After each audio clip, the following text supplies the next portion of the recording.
네, 안녕하십니까. 오늘 소개해드릴 그 제품은 독일 크란젤사에서 만든 TH900이라고 하는 모델이고요. 간략하게 이 모델들을 받으셨을 때 사용하기에 앞서서 간략한 소개, 그리고 요소들 있는 기능들, 그리고 이 기기를 사용하는 데 있어서 적절하게 유지하는 그런 요령들, 방법에 대해서 간략하게 설명을 드리겠습니다.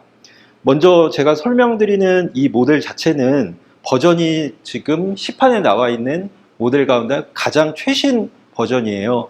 그래서 혹시라도 기존에 있던 것하고 조금씩은 차이가 있을 수 있는데, 큰 구조라든지 기능 면에서는 특별한 차이점은 없기 때문에 감안을 하시고 들어주시면 될 것 같습니다. 일단 간략하게 이 기기의 외부적인 부분에 대해서 먼저 설명을 드리겠습니다. 이 기기 자체는 그 일반적인 냉수 제품과는 달리 이 기기 자체를 통해서 수온 자체를 끌어올리는 점화기까지가 내장이 되어 있는 그런 모델이고요. 그러다 보니까 간략하게 그러한 부분들에 대해서 안전장치라든지 이런 것들이 있게 됩니다.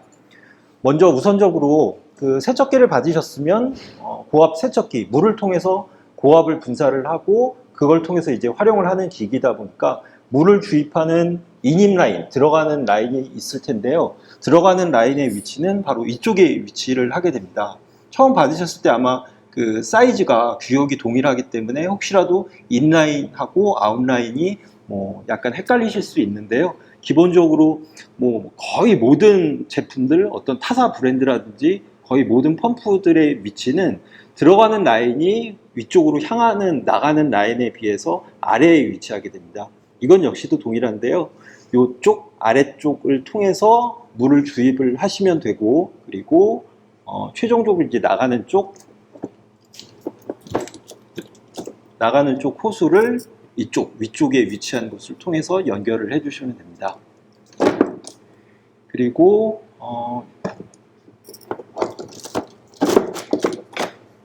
이렇게 보시면은 조그마한 호수가 눈에 띄실 거예요. 이 호수는 이 기기 자체가 세척 장비, 그러니까 크게 보면 청소 장비이다 보니까 청소하는 데 있어서 물만 가지고 청소를 하는 경우도 있고, 때에 따라서는 어떤 세제라든지 약품을 추가적으로 이제 투입을 해서 믹스를 해서 사용을 하게 되는데요.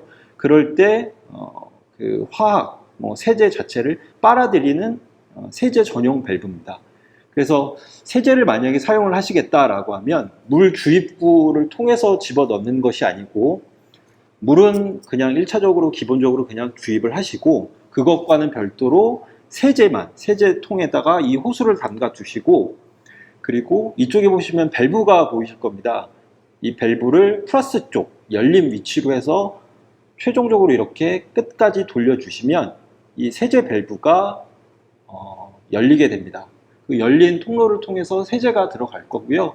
최종적으로 들어간 세제 자체가 동시에 들어가는 물과, 조금 이따 제가 설명을 드릴 텐데, 이쪽 펌프로 동시에 이제 진입을 해서 그 안에서 같이 믹스가 돼서 최종적으로 나가게 됩니다.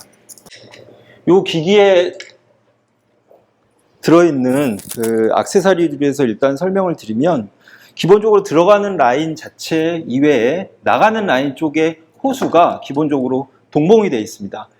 길이는 대략적으로 10m가 되고, 기본 옵션 사항에서 벗어난 추가적으로 연장을 하실 경우에는 10m가 됐든 아니면 그 이상이 됐든 추가적으로 연장을 하시면 더 넓은 작업 반경에서도 충분히 이 기기를 활용을 하실 수가 있습니다. 기기 내부로 설명을 들어가기 앞서서 외부에 나와 있는 것들에 대해서 간략하게 설명을 조금 더 드리자면, 기본적으로 이 기기의 동력기는 전기식 모터를 통해서 들어갑니다. 220V 제품도 있고 380V 제품도 있는데요. 그때에 따라서 전압을 꼭 확인을 하시고, 그 다음에 맞는 전압을 정상적인 방법을 통해서 연결을 해주시면 그거를 통해서 이 동력기 모터가 구동이 되게 됩니다. 전면부로 해서 스위치가 두 개가 보이실 텐데요. 한쪽 왼쪽에 있는 스위치가 일반적인 메인 스위치, 메인 온오프 스위치이고요. 그리고 오른쪽에 있는 것이 냉수에 더해서 온수까지 쓰실 때에 한해서 추가적으로 온을 시키라고 해서 온수 스위치가 추가적으로 여기 이렇게 위치해 있게 됩니다. 그리고 이 기기가 고압으로 분사가 되기 때문에 고압에 어느 정도의 압력 세기가 현재 발생되고 있는지를 육안으로 확인할 필요가 있는데 그것을 확인하게끔 이 게이지가 외부에 노출이 되어 있습니다. 그래서 이 게이지를 통해서 몇 바, 이게 압력 단위가 될 텐데 몇 바를 가리키는지를 직접적으로 실시간으로 확인을 하게 됩니다. 그래서 이 기기의 사양과 실제 나오는 지금의 압력이 상대적으로 이제 차이가 있거나 그랬을 때는 그런 왜 차이가 있는지를 확인을 하시고 추가적으로 조치할 부분들은 조치를 내려주시면 되겠습니다. 다음은 외부에 있어서 외부를 지나서 내부 모습에 대해서 이제 간략하게 설명을 드리겠습니다. 안쪽을 보시면 가장 기본적으로 모터하고 펌프가 위치해 있고요. 그리고 물을 주입을 했었을 때 들어오자마자 바로 펌프 쪽으로 향하는 것이 아니고 1차적으로 물탱크를 거쳐서 들어가게끔 되어져 있습니다. 물탱크를 거쳐서 들어가게 되면 그 이점이 존재를 하게 되는데요. 바로 직수를 통해서 펌프 쪽으로 유입이 되면 물 수압이라든지 뭐 유량이라든지 이런 것들이 혹시라도 부족하거나 때에 따라서 환경에 따라서 그런 그 물 부족 현상을 겪기도 하는데요. 단순히 물 부족을 겪으면 거기서 그치는 것이 아니라 그 현상 자체가 이 펌프라든지 뭐 이런 쪽 기기 전반적으로 해서 안 좋은 쪽으로의 영향을 끼치게 됩니다. 그렇기 때문에 뭐 고가의 장비들 아니면 혹은 기기를 생각을 해서는 1차적으로 어느 정도 쓸 수 있을 만큼의 여분이 되는 물량 자체를 확보를 하고 확보된 물을 가지고 기기를 구동을 시키게 되는데요. 이 기기 역시도 등급으로 치면 프리미엄 쪽에 해당이 되는 모델이기 때문에 안에 내부에 물탱크가 위치해 있습니다. 물탱크의 대략적인 그 수용 그 물량 자체는 한 4리터 정도 되는데요. 이 기기 자체는 분당 약 15리터 정도를 소요를 하게 됩니다.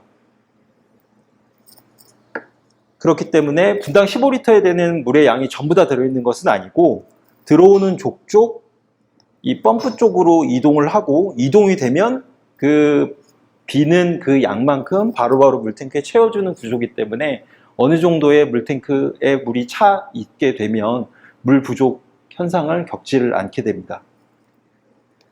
물탱크를 거쳐서 이쪽 펌프로 향하게 되면 이쪽 펌프 내부를 통해서 압력이 형성이 되고요. 그리고 최종적으로 이 펌프를 지나게 되면 유속이 급속도로 상승을 하게 됩니다. 이 펌프를 지나서 바로 외부 쪽으로 토출이 되는 것은 아니고 일단은 우선적으로는 이쪽 보일러 점화기 쪽을 거치게 됩니다. 이 기기 자체는 냉수를 쓸 때뿐만 아니라 온수 기능까지 있기 때문에 냉수를 쓸 때는 보일러를 안 거치고 온수를 쓸 때만 보일러를 거치게끔 그렇게 구조는 되어 있지 않고 하나의 동일한 구조로 해서 만들어져 있습니다. 냉수를 쓸 때건 온수를 쓸 때건 보일러를 통과를 해서 그래서 최종적으로 밖으로 분사가 되게 됩니다. 이쪽을 왼쪽이 모터 펌프하고 연관이 되어 있고요. 이쪽 오른쪽은 점화기, 보일러 그 수온 자체를 끌어올리는 점화기가 이쪽 오른쪽에 위치하게 됩니다. 점화를 시키기 위해서는 대략적으로 저희가 한 3가지 정도의 요소가 필요하다고 얘기를 하는데요. 첫째로는 당연한 얘기겠지만 기름이 필요하게 됩니다. 기름 연통구 주입구는 이쪽 사이드면 자체가 연통, 보일러를 점화시키기 위한 연료를 담아두는 연료 탱크가 되겠고요. 용량은 대략적으로 한 40리터가 조금 안 됩니다. 말 단위로 하면은 한 2말이 채 조금 들어가질 않는데요. 일단은 이쪽에다 연료를 주입을 하시고 주입된 연료가 이쪽으로 점화기 쪽으로 이동을 하기 위해서 따로 이 연료 펌프 자체가 구동을 하게 됩니다. 그래서 이쪽에 있는 오일을 점화 자체가 이루어지는 이 점화기 이쪽 구간으로 연료 펌핑을 통해서 이동을 하게 되고요. 두 번째로는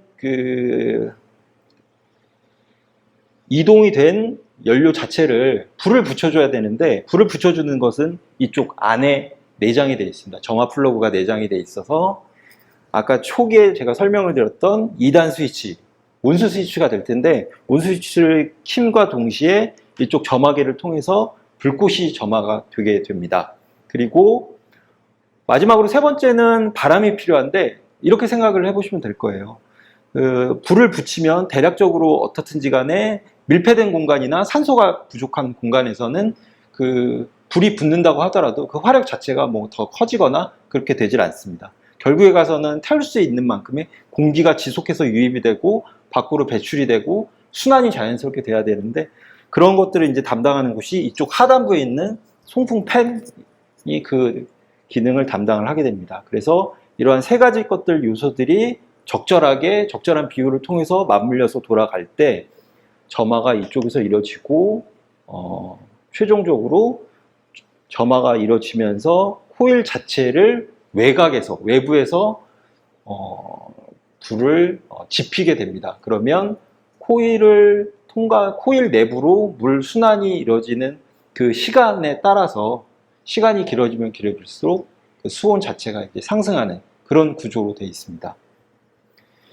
이게 아무래도 점화기가 내장이 되어 있기 때문에 안전장치나 이런 것들이 사실상 좀 많이 필요한데요.